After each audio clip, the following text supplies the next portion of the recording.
Live long and prosper. I was going into Toshi Station to pick up some power converters. Lilu Dallas Multipass. Shut up and take my money. By Grabthar's hammer. What a saving. One does not simply walk into Mordor. X never, ever marks the spot. Winter is coming. You're a wizard, Harry. Stay a while and listen. Hey, old Kermit the Frog here. Bow ties are cool. So say we all. This is a Play on Nerds. Welcome to a very special episode of A Play on Nerds, episode 216. I'm Jarman. And I'm Steve. That's right. And today you're lucky enough to experience another round of Nerd Roll of Fortune. That's where we'll be talking about various nerdy and geeky topics, all decided by AI and a dice roll. But before we get to that, Steve, we actually have some feedback, if you believe it or not. Holy crap. I heard it's from our old buddy Joe. That's right. Joe, I think it's Fiore or Fiore. I'm sorry, Joe. I don't remember how to pronounce the last name. From the Crazy Joe. Yeah, Crazy Joe. Crazy Joe's concession podcast. Concessions at the movie theater. It's cute. Got a great logo. And I'm pretty sure we were either on his show years ago or we just talked to him back and forth on social media. Were we on his show or something? I think we went on his show and there was a Muppet collector guy there. That might be what it was. Okay. Because I remember, some involving with some it was different podcasts I think he had back then. But anyways, I don't remember. Years ago at this point. It was years ago. I think we can both agree years ago. But we remember conversing with you, and you sent us an email. You said, "Hey guys, I was just curious if you guys have ever done an episode where you reviewed the 1976 film The Gumball Rally." I asked because as far as I can tell, it's the only movie that the stars are both Raul Julia and Gary Busey. Talk to you later, Crazy Joe.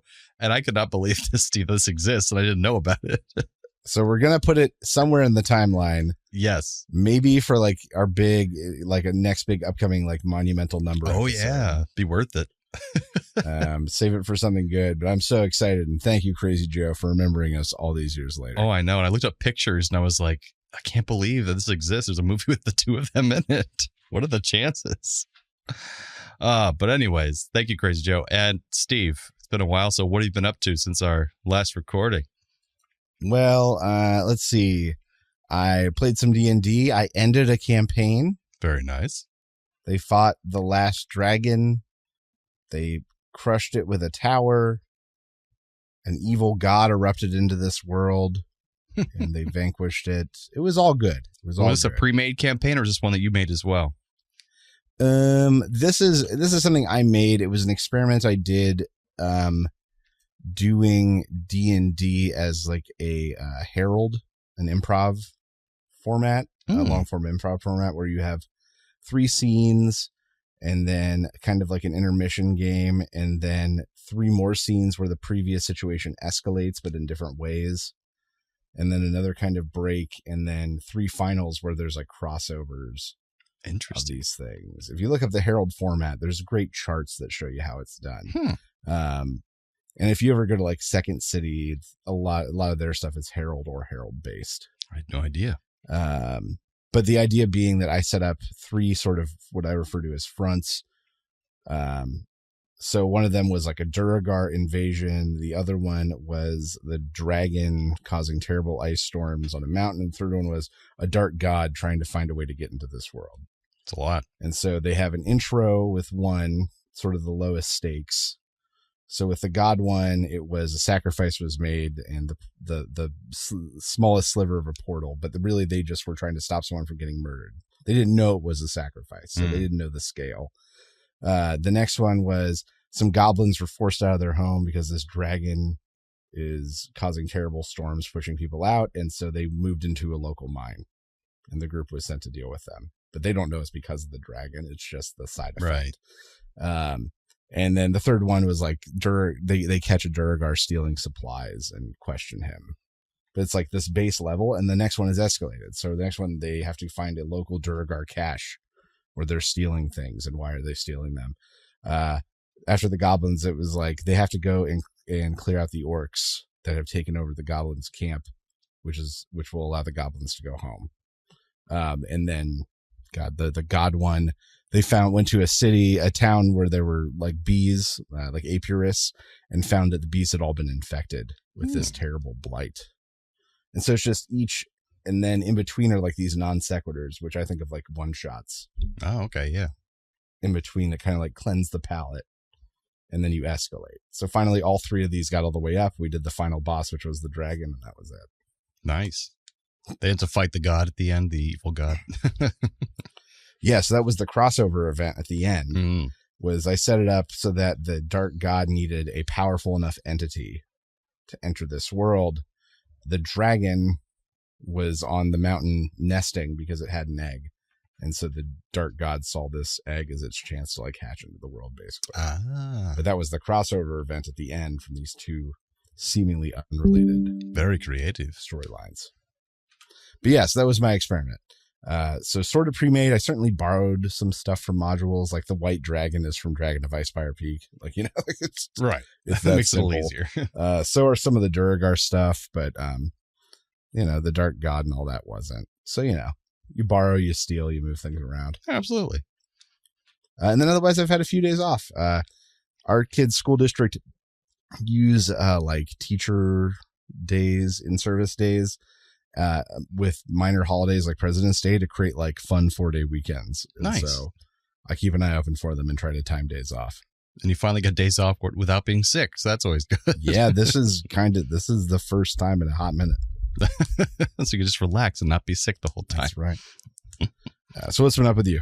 I don't know if you saw on Facebook what happened to me and Jolie, but no, because I killed off my Facebook about 3 weeks that's ago. right. I'm going to do that probably eventually, but I haven't done it yet. But in that bullet, but we got home from a party where our friends were doing karaoke at their house because they have run a karaoke company, and so they had us come over there, and there's a small group of people doing karaoke in their house, which is a lot of fun. Okay, cool. We hadn't gone out in a while, so we finally get back probably like 2 a.m, and we go to sleep. Suddenly, we're woken up by what sounds like a bomb going off at 6:30 in the morning, and we rushed to the front where we heard it happen. We thought maybe there was something exploded outside. But what actually happened is as soon as we got to the front, Jolie sees car headlights or like the back of their lights rushing away from our house. A car crashed into our house from outside and destroyed the entire foyer and bashed the windows in. So windows shattered all the way into our living room. Thankfully, it was the kind of window where it shatters like your windshield does, where it turns in those little bits, you know? Yeah. And so I told her to call the police while I went out to investigate. So she calls the police, and we get firefighters show up, and eventually a police officer as well. And I go and get the neighbor, because as soon as I went out to the front yard, I saw that the huge hedge on our left side of our house was mowed over. They basically had gone from the neighbor's yard, vaulted across over the hedge, knocking all the hedges over, in a small palm tree that was over there they demolished, and then vaulted into our house, crashed into our house. The car fell down, caused a big indentation where the tires fell down into the yard. And then somehow they survived that. Their car survived it without leaving any car pieces behind. They quickly backed up and then peeled off out of our driveway, because you can see like the peel out marks of their tires. And holy crap. Somehow they didn't hit any of the cars in the neighbor's yard, didn't hit our car, which is sitting right there. They just smashed into our front of our house, and they hit the house so hard that the big pillar holding up the corner of our house was like completely like crushed in, but didn't fall over. But it like moved the whole carport, and it shunted the front door can't open anymore. But there was no foyer left anyway, because everything was smashed open. So the fire department said to move anything out of that front part of the house, because our old cat room is above that foyer. So they said, don't let the cats be in there, because that whole front part of the house could fall down. We're not sure yet until we get an inspector out here. So within a few hours, a state trooper had to arrive, because it was now technically a hit and run, which goes out of the police and into the state troopers, because the car didn't stay. And so the state trooper arrived, and then later the city inspector came. They have like an emergency inspector to make sure no immediate damage is going to happen. And he checked it out and noticed that the outside of the pillar was just decorative, and the inside pillar was still stable. So they was holding up the house. So our house probably won't fall down anytime soon, which is good. Hey, cats are safe. Yeah. And the state trooper went around to all the houses nearby to see if they had any ring footage, because our ring camera points in the wrong direction, so it didn't see the car at all. Some guy down the street who has all this technology in his house, he did capture footage of the car fleeing the scene, and it was a dark colored truck of something, like a pickup truck. but they're saying it must have had some kind of big bar system in the front so that it didn't, kill him or smash the car in and did all that damage and he was able to drive away. But yeah, and so luckily none of our personal property was damaged at all. That's incredible. And we're renters, so we're not going to pay for any of the repairs. And thankfully, even the owner will probably have insurance cover this because it's a freak event, that they didn't control. But they immediately later on had contractors come out that same day to just wall off the front foyer because it was exposed to the elements and we couldn't let our cats out or anything. So now we have big, huge pieces of plywood and they put like caulking in between so that it would be kind of like at least a little bit, insulated. Like airtight. Yeah. And so it's just weird walking down the stairs now to where there's no sunlight coming in the front because that whole thing is just walled off with plywood. And now we have to wait till Monday for the insurance inspector to come out so he can make sure the insurance will cover it. And then the owner will be able to pay for the repairs. So it's going to be a while before we have a front door again. So right now we're just going out the back door to go around the front of the house. And it was just shocking and weird. And it's 6:30 in the morning is a strange time for a drunk driver because it's like bars have closed many hours previously. So we're thinking either someone just drinking on their own at home or they're on drugs or they were just really tired and fell asleep at the wheel because it was 6:30 in the morning. They just got off a shift or something. But they must have been going real fast and just surprised they're alive and they got away. But the weird thing is, too, that our friends came over that day to give us coffee and just be there with us and help us clean things. And they went to the gas station across the street and found some of the glass in a palm frond from the neighbor's yard at the gas station. So the person definitely went to the gas station afterwards. But the cops aren't going to look into it. They're just going to say, well, he probably got away and insurance is going to cover it. So we're not going to do anything about it. I'm like, cool. So this person just gets away scot-free. The police aren't even going to try to look for him. I was like, all right, cool. And it's one of those things where if no one was injured, it's kind of like, all right. Yeah, exactly. But it's good to know that you can just get away with this stuff if you want to. Just crash into something. That's right. And the other funny thing is the city inspector, I said, how many of these have you seen? Is this pretty rare? He's like, oh, we get 3 of these a week where a car crashes either into a business or a house. He gets like 3 of them a week where he has to go check out the damage.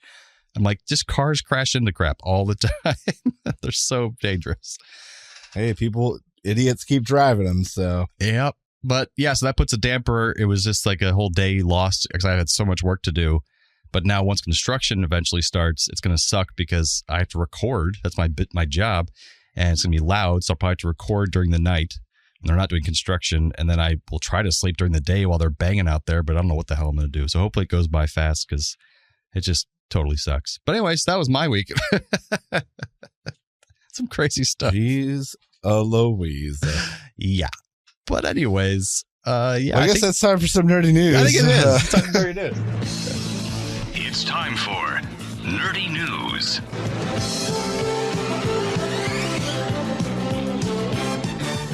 All right. This week, I forgot about cheeky title, but I'm going to call it You Got a Friend in Me. Oh, boy. Well, a study from the Journal of Radio and Audio Media explores why podcast listeners form deep connections with their hosts. Oh. And highlights the fact that authenticity is really the key factor at play. They did interviews of hundreds of podcast fans looking for keywords and commonalities, and specifically comedian or comedy based podcasts. And researchers identified 7 key traits that people dial into when it comes to podcasting. 1, ordinariness, which is a word. Interesting. Spontaneity, imperfection, personal confessions, immediacy, similarity, and freedom. And that they find those things are what make hosts feel relatable and genuine.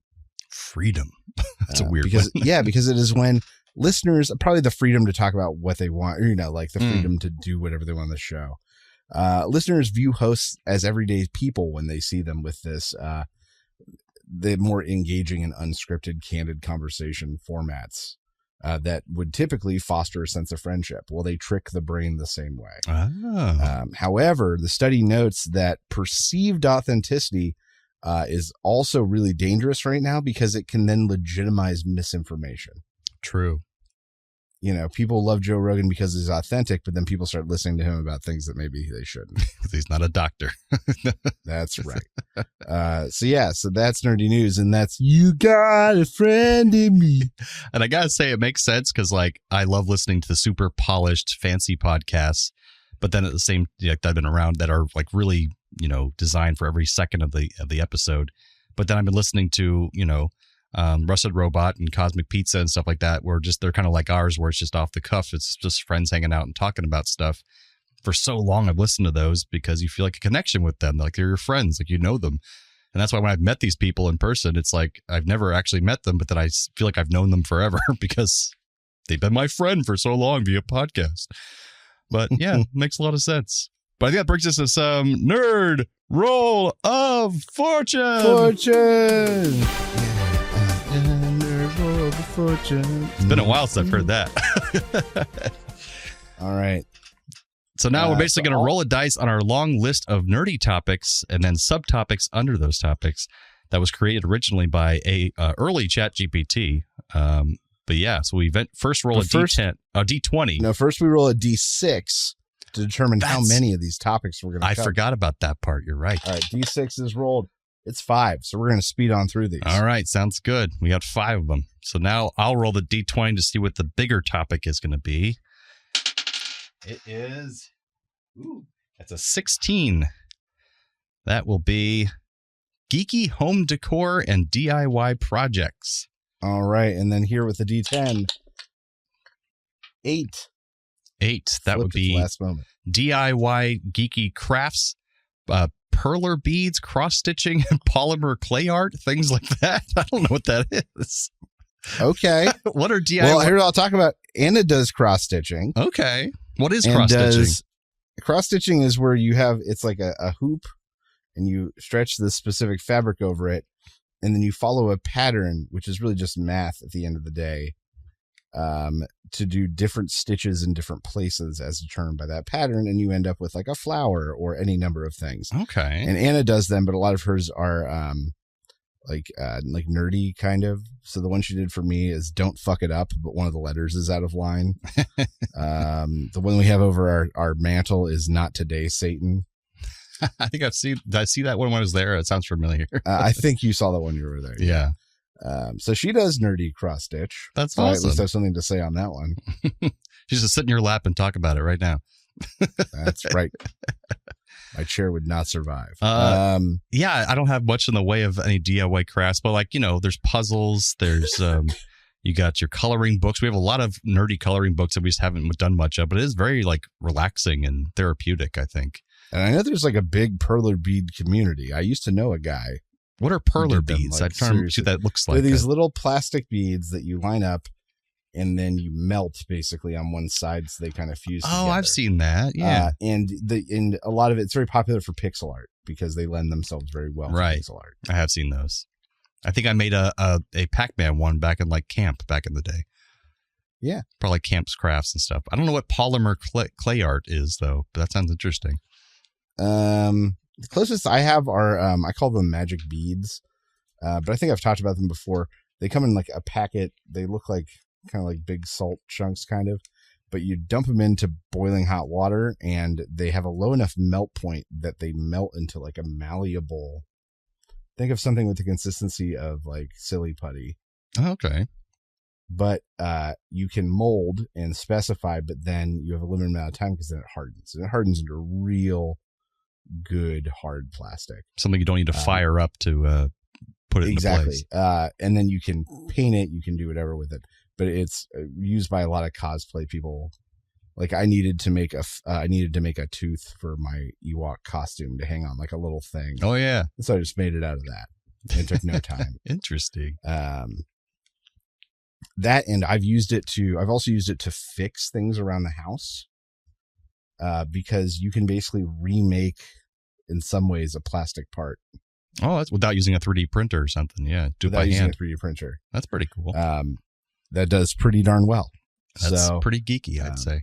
It is pretty geeky, but I call them magic beads. I don't know what they're really called, but they're incredible. I recommend everyone have them in their like home improvement DIY kit. Yeah, that's very cool. All right. Well, you roll a D20, sir. All right. D20. 15.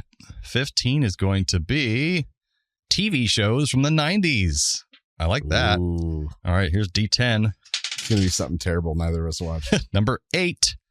That's going to be game shows. Discuss popular game shows that aired in the 90s, including Jeopardy, Wheel of Fortune, Who Wants to Be a Millionaire, The Price is Right, and Family Feud.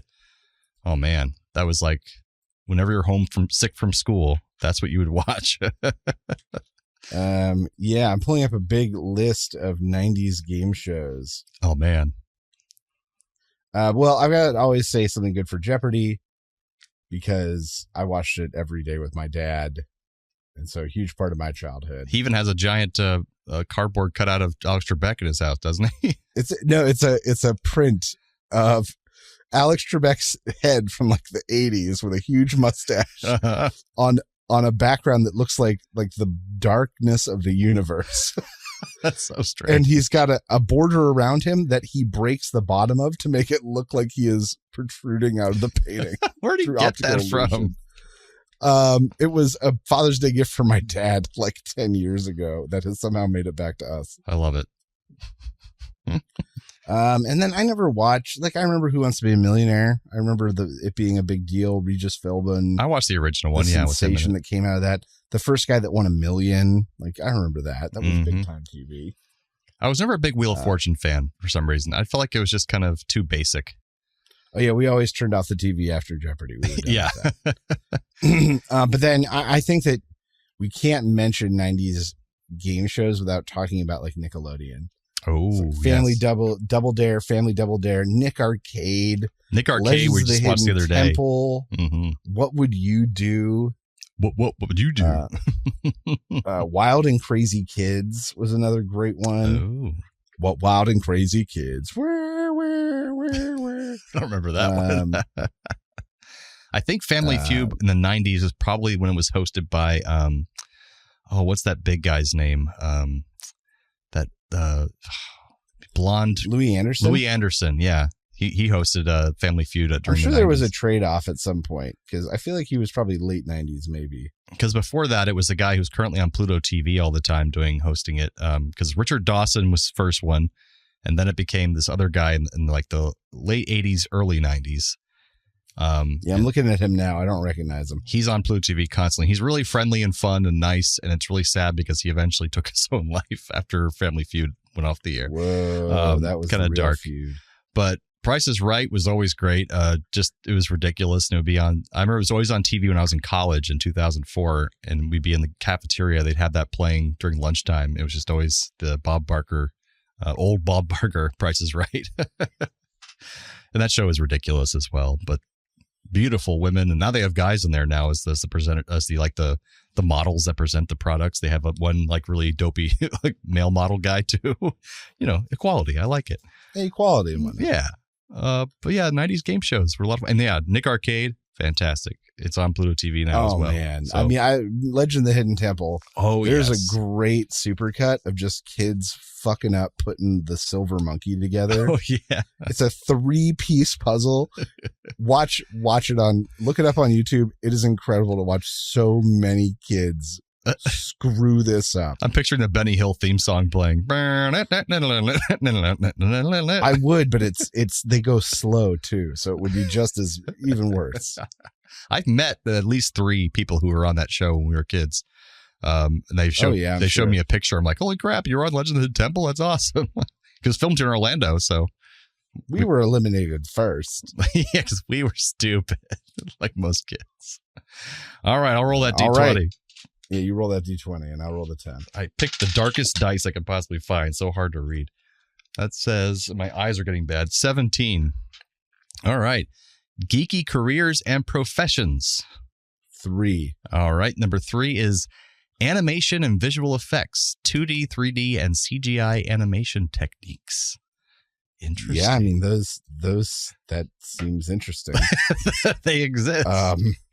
I don't have a really artistic bone in my body. I'm not a great drawer or anything either. I use Pages on my Mac to do any visual editing I need. Pages? Which, mind you, I've done isn't that some like Docs.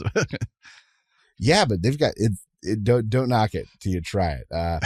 In fact, there's a specific feature called Instant Alpha or Remove Background that does an automatic layer removal that is great for separating out images. Oh, because I great for separating out my images. main jump into Photoshop, which is the closest thing I can get to this, was when I was the producer of burlesque shows for a while, and they had no one to do technical stuff. So I pretty much took on so many hats. So I did the promo images and stuff. So I'd do photo shoots with the performers, and then they wanted to have cool backgrounds because they do it was a nerdy burlesque troupe. So they were in like a Star Trek theme.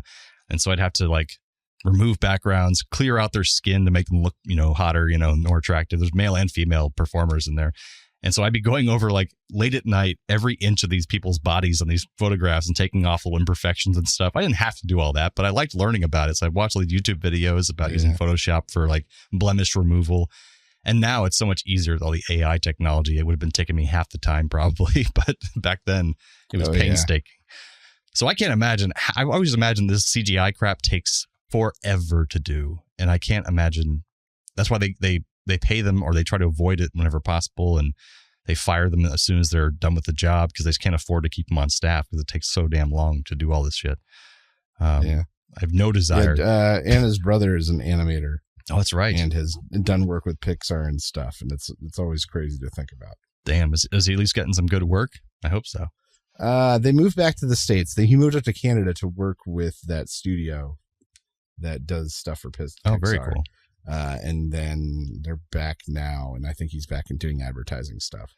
And he did our logo for our other podcast, Sappy Crap. Yeah. And our logo for the show that's now defunct. And for Real Opposition. I was about to say, I think we used the art one time. Yeah. But yeah, he made our awesome Sappy Crap logo. It's really cool looking. That was great. Very retro and good artwork. So yeah, not our fields. Steve and I are not visual artists necessarily. So with that, we have 2 more topics left. I'm going to roll that sweet D20. Do it. A nat 1. Wow. That's rare. I don't know if we've ever done one before. I don't think so. We've done it once before. Okay. But it's movie reviews and discussions. And I will roll that D10. That is a 1. I can't believe I rolled 2 1s. Best Picture Oscar winners, analysis and rankings, or whatever we want to talk about in regards to Best Picture Oscar winners. Do you often see them? I should ask. No. I like most of the public now agree that the Oscars just don't have as much weight as they used to. I think that their reluctance to allow streaming into the picture, and this goes for TV too, meant that because the Oscars used to be star-studded, not just the biggest people in Hollywood, the biggest people that did something that year. Mm-hmm. Same thing with the Emmys and all that. But when you start saying, oh, well, your movie was on Netflix, so even though millions of people saw it and it's a huge cultural sensation, you're not welcome at the Oscars. You are telling the most popular people of that year not to come to your thing. And now they've gotten around that by showing it at least once in a theater or something, so it counts, and so they can still put it up for an Oscar. And that's great, but I think that during that transition, they kind of lost a lot of people gravitas because they didn't. I can't remember. There was one year where I was like, the most famous person at the Oscars is Oprah. Where are all the celebrities? And she's not even I just had this actress. moment. Right. Where I was just like, where are all the celebrities this year? And also I'd say that movies started to be made and timed just to get an Oscar. So therefore that those directors and that studio could have the recognition of winning an Oscar. So they were no longer making movies to make good movies. They're making movies to get an Oscar so they could make more money in the future. So it's almost like fine-tuned these movies that no one wants to watch. They're not made for an audience. They're just made to win an Oscar. And therefore, it produces worse movies throughout the year because it's all built around that system. And so I think doing away with it entirely might be beneficial because we'll stop making movies for awards and make movies for people who want to see them. That means something to people. I'm sure the movies are fine. And I used to watch every nominated movie every year, but back since 2021, I haven't done it since, I think maybe even longer at this point. But I used to have a running list on my computer, and I made sure I watched every single one. And now I haven't done it in years because just they're not enjoyable. It's like 3-hour slogs of dramas that that are about things. This is interesting. Here, I found a list of Academy Best Picture winners that didn't win. Movies that didn't win Best Picture and who they lost to, like some of the more egregious ones. Oh, nice. So, Saving Private Ryan did not win for Best Picture the year it was nominated, but Shakespeare in Love was. Oh, I remember that happening. Brokeback Mountain did not win Best Picture, but that instead went to Crash. Also a fine movie, but, deserve it. Who's to say? But yeah, that's funny that there's like a list of disappointing Oscar winners. That was like when La La Land won instead of Moonlight or whatever. And it was just like, okay. City of Stars. Look at you. You tried. All right. D20? D20. I'm rolling the D20, I think, right? Oh, you're the D20. Yeah. I'm the D10. This is our last category. So let's make it good. Number 4. That is, my favorite. Cryptids and Paranormal Phenomena Explained. 3. Okay, this might be more agreeable to you. Urban legends, myths, and tales of horror. So things that are not necessarily meant to be true. They're just kind of urban legends and fun to talk about kind of deal. Did you grow up with any urban legends that you remember, like that were big when we were kids? No, I remember the saying Bloody Mary in a mirror thing. Candyman, that whole thing. But that only came from the movie. Like right. That wasn't even a real Bloody Mary was first. Legend. That was like the real one. Yeah. We had urban legends in our school. I remember, in middle school, there was the gay hallway, and if you walk through that hallway, you become gay. It was a weird little hallway that didn't have any reason to exist. Yeah, it wasn't attached to anything, so they made up urban legends. Yeah, it was the hallway that didn't lead anywhere. The bridge to nowhere. You were definitely gay if you went in there. Because everyone was incredibly homophobic back then. It was terrible. Incredibly so. Yeah, I mean, I love scary I can't think of stories. any legitimate ones. But that being said, the movies that came out when we were 10 to 14 did a lot of that stuff. I Know What You Did Last Summer and Scream, and there's Urban Legend. The movie called Urban Legend. Movie. And so it kind of gave breed to that. So I think, it certainly is part of the culture, but I can't think of it as authentic. It became more actually bigger when internet came around. Thing with creepypasta is what it was called. These stories that were written like they were true, but they were never true to begin with. One of them was Slender Man. It was just written on some forum, and then it got a life of its own until kids that were in middle school were believing it was true, leading to even one girl killing her friend because she told the police that Slender Man told her to do it. Luckily the girl survived. She stabbed the girl 10 times, and the girl actually survived, and she's still alive to this day. But that girl went to jail and got therapy because she believed Slender Man was real. And so I think the internet, another example of the internet, giving you false information and you believing it. So yeah. But no, I just, I remember playing it as a kid. I remember doing the Bloody Mary thing at a sleepover at some point. Oh, yeah. Me too. That kind of crap. But there was never any serious modicum to it. I always wanted them to be true, but they never were, unfortunately. I really wanted to be murdered by a red-haired lady. It just didn't get murdered. It just didn't work out. I never got murdered, not even once. I'm still alive to this day, damn it. I'm a believer. One day it'll happen. God. But that would be our wonderful nerd roll of fortune, which leads us to some radical recommends. Oh, yeah. I recommend. If you have the means, I highly recommend picking one up. What do you recommend I do? I recommend Pleasant. All right. This week, I've got 2 radical recommends. So in the new year, Ann and I are venturing to improve our recipes and eat a little bit better. And so one of the things we've been looking at is finding ways to sub cottage cheese into things. If you haven't tried cottage cheese in a while, it is way better than I remember. And it is a great way to add a creamy note to something while keeping the protein really high. While not having as much fat as heavy cream and that kind of stuff. So I discovered and have since tuned a cottage cheese Alfredo sauce. that this past week we had my parents over. We paired with pasta and green peas and some sausage, and it is incredible. Wow. And by switching out like pasta for protein pasta and a few other little swaps, you can make, I'm not going to say it's good for you. I'm not going to be that dumb, but considerably better for you than what a traditional Alfredo dinner would be, with heavy cream and butter. Oh, yeah. Like no butter, no heavy cream.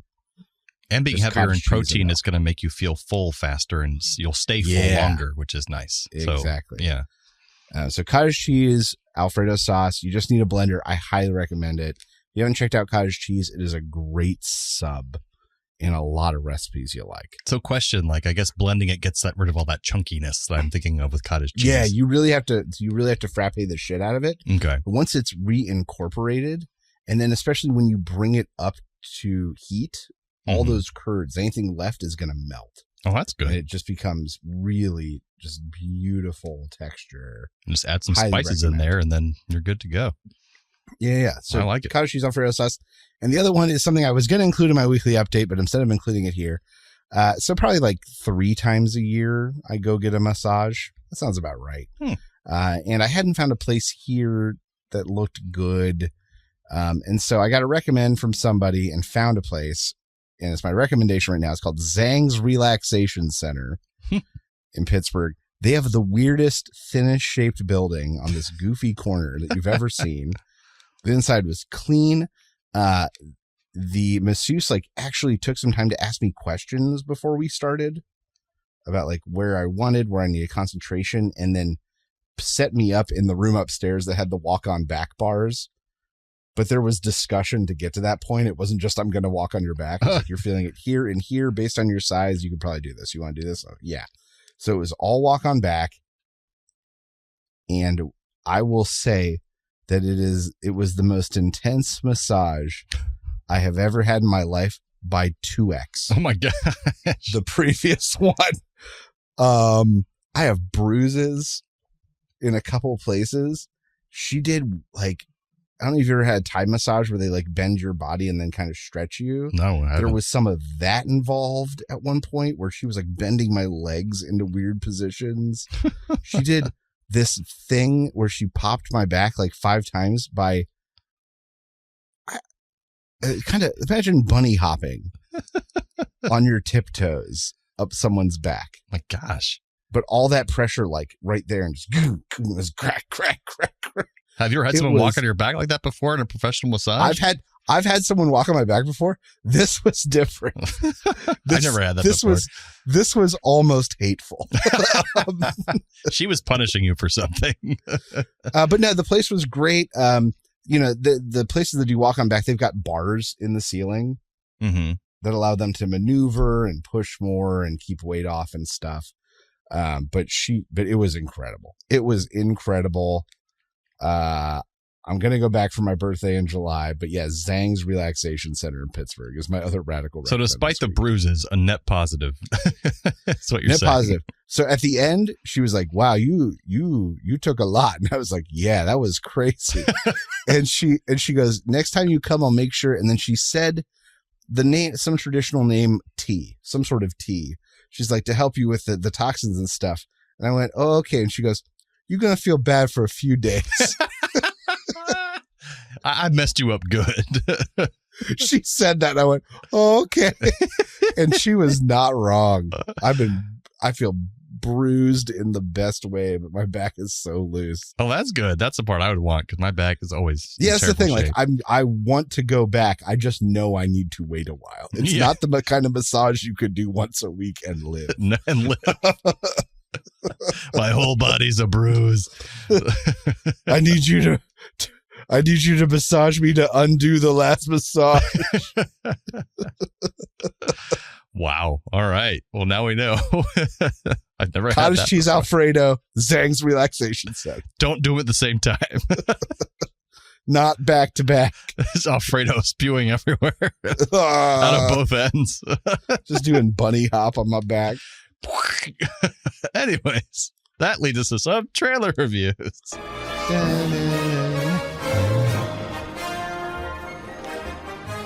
All right, this time around, I found this trailer called The Gorge, which I had never heard of that at all, but looks fairly interesting, actually. It's, I think, just an Apple TV Plus movie, not a series. But it's got Anya Taylor-Joy and what's that guy's name? That other guy. He's from the Whiplash movie and Fantastic Four movie. Fantastic. Yeah, that guy. Yeah. Generic white guy number 4, but he's a good actor. He's a really good actor. Hey, he's tall too. And white. Another generic white guy. But anyways, looks at the story of 2 snipers on opposing sides. Basically, one is working, seems like the Russian government, and then he's hired by the American government to man these 2 stations on opposite sides of this large gorge, and they're both professional snipers. And he's like, why am I here? What am I trying to keep people out of this gorge? And they're like, no, you're trying to keep what's in the gorge. Don't let it get out. He's like, what do you mean? He's like, that's the portal to hell down there. And they mean that literally. Apparently there is the actual portal to hell, and these 2 stations have been here for how many? We don't know. You see a black and white picture in the station, so it's probably been here at least 100 years. And he starts to build a relationship with this woman across the gorge just through their binoculars. They start, sending messages to each other because they're bored and lonely. They're playing chess through the messages and stuff. But eventually he seems to fall into the gorge, and so she's going in after him, and who knows what happens after that. So that's kind of like the whole trailer. So Steve, what do you think of this baby? I don't know. It's an interesting concept. It's one we've seen played out in sci-fi before. What comes to mind is Dawn of the Dead, George A. Romero, where they befriend a guy on a roof of another store. I remember that. And then eventually go to great lengths to try to rescue him. Andy's gun store. So it's something that's certainly not original in that regard. Maybe the scale. Oh, yeah. The history I'm interested to see if it is actually a portal to hell. Like if they are actually demons in this universe, or if it's a government creation, to some other dimension, or yeah, exactly. See what the hell that is. I just don't care enough about this movie. Like, isn't it hard to care about any movie these days? Well, my big fear is that everything we saw in the trailer is like the first 15 minutes of the film. Like all the development they are implying that these 2 go through will not actually be real, and will basically just be a montage that then gets them to the action. And they'll be in the gorge the whole time. And then they'll be in the gorge for the whole thing. Mind you, I would expect them to be in the gorge for a good chunk, but I don't think we're going to get the emotional development they're hinting at here. Or it could be the opposite, where they just get in the gorge and the movie's over, that kind of thing. Yeah, right at the end. Yeah, it ends with her jumping in. That's it. Who knows what happens to him? Stay tuned for The Gorge Part 2. But yeah, I don't know. It looks interesting to me. They're good actors, and it's got a lot of money, obviously, because Apple TV Plus, and so it looks pretty. That's for sure. But yeah, I like the hell aspect of the demons, and that makes it a little more up our alley. That's why I picked this one, because I was like, is this a sniper movie? That wouldn't really be our thing. But Miles Teller, that's his name. Miles Teller. There we go. There we go. We found it. Yeah, I love that movie Whiplash to death. So he scores points for that one for me. Hot. But he got it comes out tomorrow. Go figure. Oh. There we go. Just in time. That's the romantic film everyone's been looking for Valentine's Day. The Gorge. She was a Russian sniper. So I'm going to give this one. Raul Julia has been hired by the U.S. government to go and man this remote station overlooking a gorge. And looking across through his binoculars, he sees another guy with sandy blonde hair and these crazy teeth. He's waving back at him. And he just has this billboard, "Hi, I'm Gary. Hi, I'm Gary." And then he yells it across, "Hi, I'm Gary." And Raul just ignores him. And then one day the demons come and Gary is knocked into the gorge. And Raul just goes, "Huh." And that's it. That's too bad. So that's what I'll give this one. So I have Raul Julia as an elite sniper, and he's recruited by the American government, put on in the post. He looks across to see his partner across the other side is a beautiful Russian woman with blonde hair, and they start playing chess and falling in love with each other across the way. Mm-hmm. But then they hear a loud gargled scream from below in the gorge. And a giant scraggly hand with nails that are too long comes reaching out from above the gorge. It's huge, monstrous creature. Its face rears up and you see, "Hi, I'm Gary." From below, from the pits of hell, comes the Busey. And then like 16 other Garys come out of the pit. Yes, and then they befriend the baby one. And then they become friends with the baby one and must return it to its family. But That's then right. it dies. Just like that movie we reviewed last week with Exactly. Willem Dafoe. The Legend of Ochi or whatever the hell. Yep. It's always little Sasquatch that they fall in love with, like Harry and the Hendersons. Yeah. Aw. I love Harry and the Hendersons. Me too. I'll go see this movie now. I'm sold. Sold. Oh, wow. Well, that brings us to the end of episode 216 of Play on Nerds. Join us next time, where in honor of the release of Mickey 17, who we reviewed previously, this trailer, we want to talk about another movie that perfected the horror, the magnificence, and the scientific achievement of cloning in film. And of course, we're talking about Multiplicity. The Michael Keaton classic. Michael Keaton classic, Multiplicity. Come on back for that and more. We'll be your nerdy co-hosts if you come on back and be our nerdy audience. Thanks again, Internet. Stay nerdy, my friends.